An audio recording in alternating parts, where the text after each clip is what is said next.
Yazın gürlevekler okanda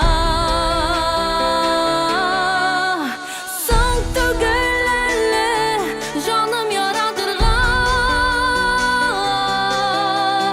Son tügülerle süyüp yanırga Kalgan ömürlerine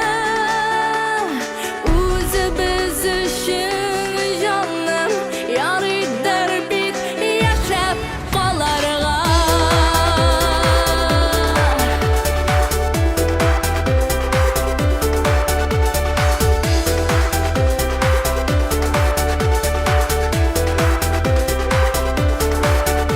Sizlerinden tügül gözlerinden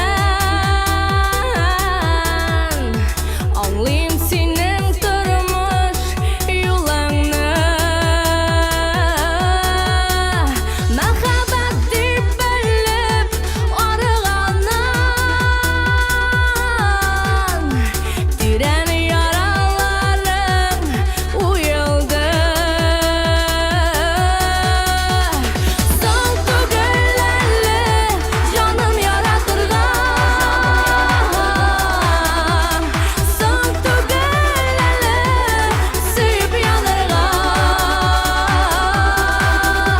Kalgan ömürlerine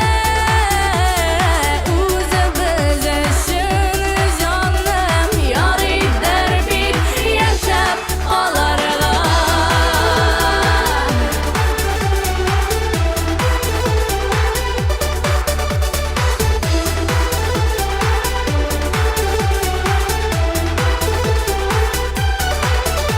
Olmağaçlar yalgış çeçek atta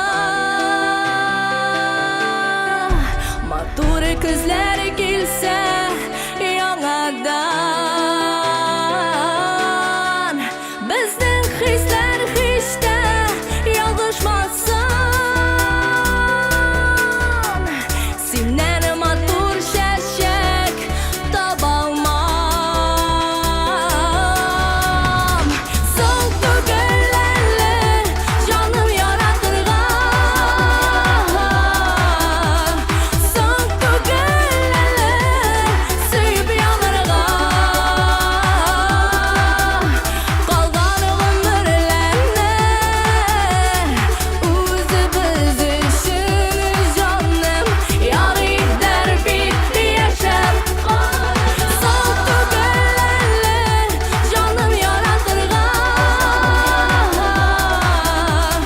Son tügülerle süyüp yanırga Kalgan ömürlerine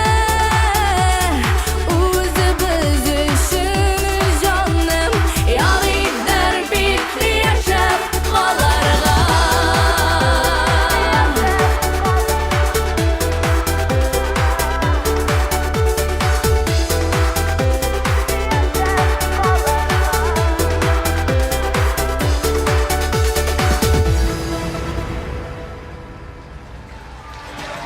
Liliana Irnazarova. Alkışlar. Rahmat.